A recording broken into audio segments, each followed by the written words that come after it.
Selamat datang kembali di channel ini, masih bersama saya Boy. Apa kabar kalian semuanya? Sehat?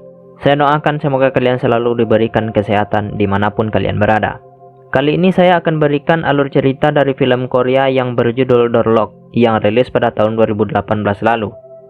Film ini disutradarai oleh Lee Kwon dengan menghadirkan Gong Hyo Jin berperan sebagai Cho Kyung Min, Kim Yi Won sebagai Oh Hyo Jo, Kim Sung Oh sebagai detektif Lee, Lee Ga Sop sebagai Hang Dong Hun, Han Ji Eun sebagai Kang Sung Hee.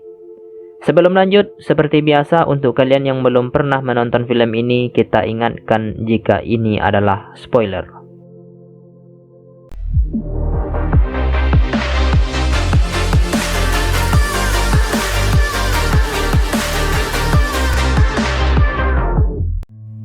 Film ini diawali dari stasiun bawah tanah yang menampilkan bagaimana sibuknya kota Seoul pada jam pulang kerja.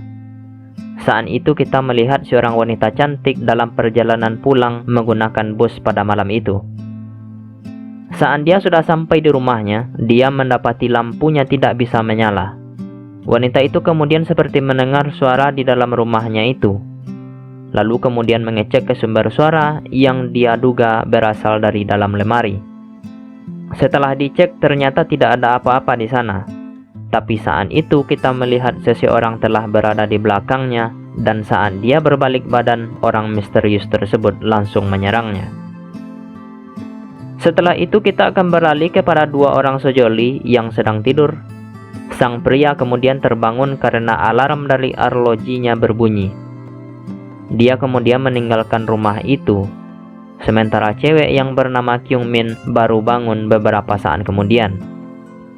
Kyung Min adalah seorang pegawai sebuah bank yang pagi itu dia terbangun dengan kepala yang pusing. Hal itu sudah dia alami beberapa waktu belakangan. Sebelum dia berangkat kerja pagi itu, dia melihat kunci rumahnya yang kotor dan berpasir. Dia merasa jika dia tidak pernah memegang sesuatu yang membuat tangannya kotor, dan dia heran dengan kondisi itu. Kemudian pada malam hari itu setelah selesai bekerja, Kyung Min sedang berbaring di ranjangnya dan bersiap untuk tidur. Seseorang tiba-tiba mencoba membuka pintunya. Mendengar itu, Kyung Min kemudian melihat keluar untuk memastikan orang yang telah menggedor pintunya itu. Setelah diperiksa, dia tidak melihat siapapun di sana. Tapi Kyung Min menemukan sebuah puntung rokok. Karena takut jika yang menggedor pintunya itu orang jahat, Kyung Min melaporkan kejadian malam itu kepada polisi. Sampainya di sana, polisi tidak bisa menerima laporan itu karena puntung rokok yang ditemukan tidak bisa menunjukkan adanya ancaman, dan orang yang mencoba membuka pintunya tadi bisa saja penghuni lain yang salah masuk, karena Kyung Min memang tinggal di apartemen. Kyung Min sebenarnya tidak hanya sekali mengalami kejadian seperti ini. Dia sudah beberapa kali melaporkan kejadian serupa, namun karena memang tidak ada hal yang mencurigakan, polisi tidak bisa melakukan apapun untuk memprosesnya. Setelah polisi tersebut pergi, Kyung Min masih dihantui rasa takut dari kejadian tadi. Tapi karena melihat keadaan yang sudah aman, dia akhirnya bisa tidur malam itu. Tapi saat dia tertidur pulas itu, seorang pria keluar dari kamar mandi dalam keadaan tidak mengenakan pakaian selai pun. Dia kemudian menghampiri Kyung Min. Ternyata Kyung Min adalah wanita single yang belum menikah. Ya iyalah, ya namanya juga single kan.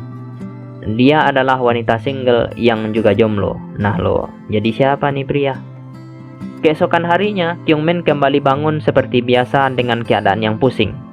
Hari itu dia berniat melihat rumah baru di tempat lain. Dia memang telah berniat pindah karena merasa tidak aman lagi berada di rumah yang dia tempati sekarang. Beralih ke kantornya, saat itu seorang pria yang bernama Kim Ki Jung mendatangi bank karena tidak bisa melakukan transaksi menggunakan mesin ATM. Saat Kyung Min sedang memperbaiki kartu ATM-nya itu, dia menawarkan pinjaman perencana kepada Ki Jung. Tapi setelah melihat saldo yang ada di rekening Ki Jung, dia membatalkan tawaran itu. Mendapatkan perlakuan yang seperti itu membuat Ki Jung merasa tersinggung dan mulai membuat keributan di sana, hingga security harus mengusirnya. Setelah hari yang melelahkan itu, Kyung Min kembali ke rumahnya dan langsung tidur karena kelelahan. Saat dia tertidur itu, seorang pria kembali keluar dari kolong tempat tidurnya. Pria tersebut kemudian membius Kyung Min dan kembali tidur di samping Kyung Min sambil memeluknya dalam keadaan bugil. Tapi kita tidak tahu apa yang terjadi setelah itu. Jadi terungkaplah alasan kenapa selama ini Kyung Min selalu merasa pusing setiap pagi. Hal itu disebabkan oleh obat bius. Pada suatu malam, saat Kyung Min sedang menunggu bus, pria yang bernama Ki Jung kembali menghampirinya. Rupanya orang tersebut masih menaruh dendam kepada Kyung Min karena perlakuannya di bank kemarin. Dia memaksa Kyung Min untuk menemaninya minum kopi sebagai bentuk permintaan maaf. Beruntung saat itu manajer bank tempat dia bekerja yang bernama Kim datang menolongnya lalu mengantar Kyung Min pulang. Setelah sampai di rumah, seseorang kembali mengetuk pintu rumahnya. Orang tersebut ternyata manajer Kim. Dia mengantarkan dompet Kyung Min yang tertinggal di dalam mobilnya tadi. Karena merasa telah membantunya, Kyung Min menawarkan segelas kopi kepada Kim. Tapi saat Kim berkata ingin memakai kamar mandinya, Kyung Min ingat jika dia tidak pernah memberitahu Kim mengenai nomor rumahnya. Dia mencurigai jika orang yang sering menggedor pintunya dan selalu menguntitnya selama ini adalah manajer Kim. Kyung Min kemudian menelpon polisi untuk melaporkan hal tersebut. Saat polisi yang dipimpin oleh detektif Lee itu sampai di sana, mereka menemukan manajer Kim telah tewas dengan leher menggantung di gagang pintu rumah Kyung Min. Detektif Lee kemudian mencurigai Kyung Min sebagai tersangka karena menduga dia yang membunuh Kim. Mereka berasumsi jika Kim mungkin saja pacar Kyung Min. Kemudian mereka bertengkar dan Kyung Min membunuh Kim, lalu melaporkan kepada polisi dan bertindak seolah-olah dia sebagai korban. Tapi semua tuduhan itu tidak terbukti karenanya Kyung Min dibebaskan. Karena Kim bukan penguntit yang selama ini dia curigai, Kyung Min kemudian memeriksa kamera CCTV di apartemennya itu. Rupanya di sana hanya ada satu kamera CCTV yang terpasang di dalam lift, sedangkan yang ada di koridor hanya untuk pajangan saja dan itu juga CCTV palsu. Dia tidak menemukan keanehan dalam rekaman itu. Semua yang keluar masuk di sana hanya penghuni apartemen. Kyung Min kemudian memeriksa di dalam rumahnya, berharap menemukan petunjuk mengenai pembunuh manajer Kim. Dia menemukan sebuah kartu kunci pintu di bawah mejanya. Kyung Min lalu memeriksa setiap rumah di sana. Dia mencoba kartu tersebut kepada semua pintu. Akhirnya kartu itu berhasil membuka rumah dengan nomor 701. Itu adalah rumah Kang Song Hye, perempuan yang kita lihat di awal film tadi. Dia kemudian meminta bantuan Hyo-jo untuk memeriksa transaksi kartu kreditnya. Mereka menemukan jika Seung Hye selalu melakukan transaksi di sebuah supermarket dekat apartemen itu dan selalu membeli barang dengan harga $3,20 setiap pukul 13. Mereka akhirnya mendatangi tempat tersebut dan ingin melihat rupa Seung Hye. Akhirnya mereka melihat seseorang datang dan membeli barang seharga $3,20 sekitar pukul 13. Dua orang ini memutuskan untuk mengikutinya. Karena orang itu memasuki jalan yang memiliki persimpangan, mereka berpencar agar mudah menemukannya.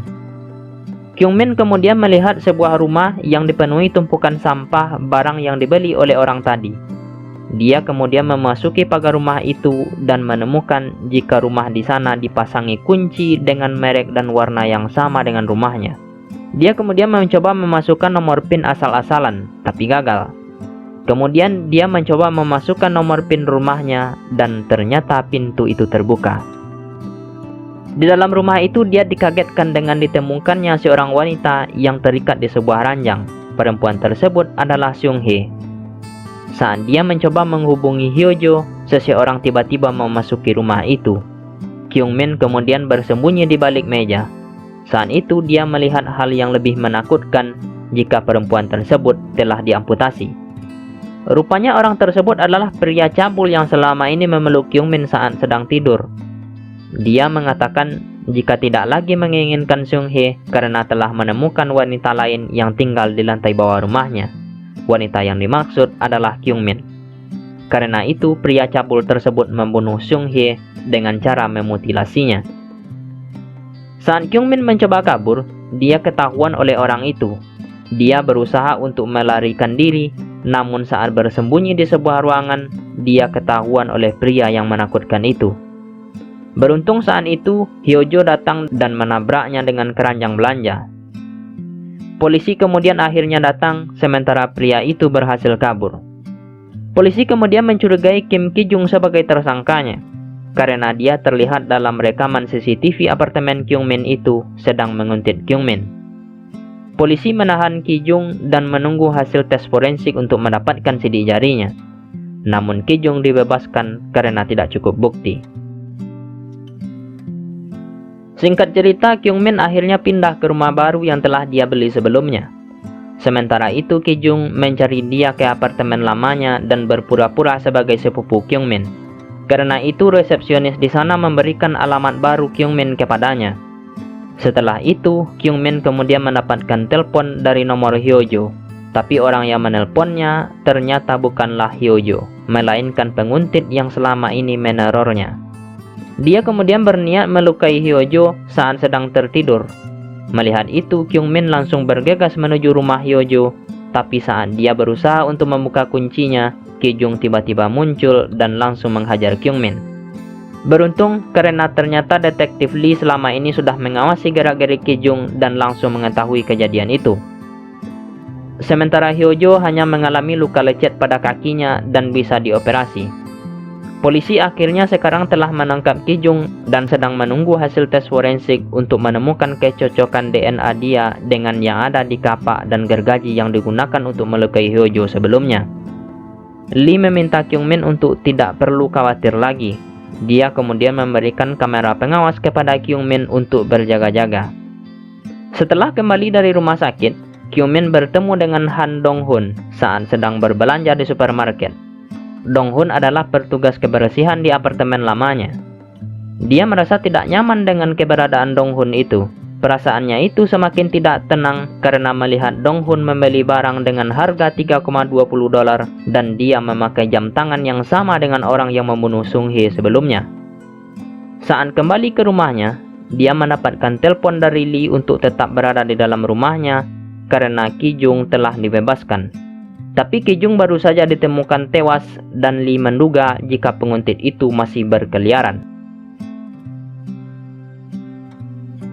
Saat ketakutannya itu menjadi-jadi, Kyung-min kemudian memeriksa rekaman CCTV yang diberikan detektif Lee sebelumnya. Dan ternyata dia melihat Dong-hun yang bersembunyi di bawah ranjang.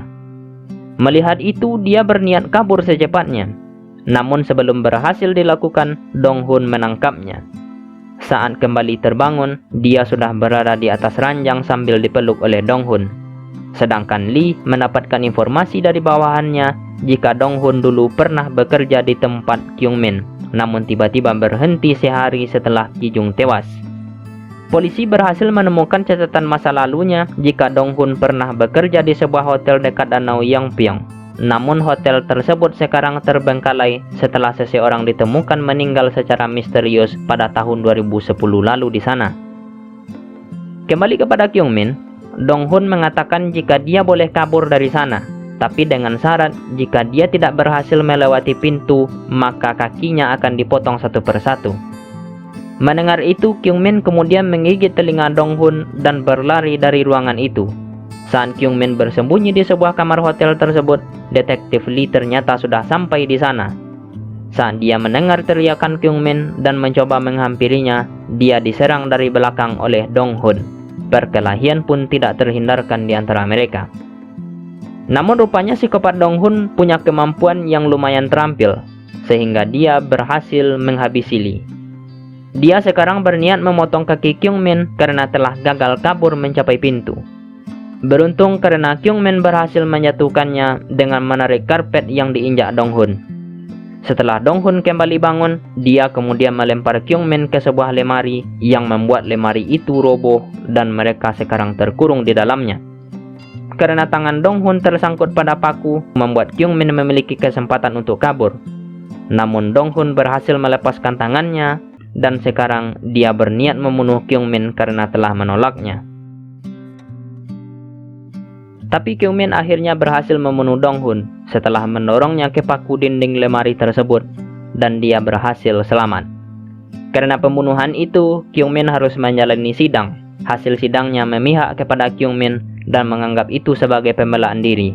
dan dia pun akhirnya dibebaskan dari segala tuntutan hukum.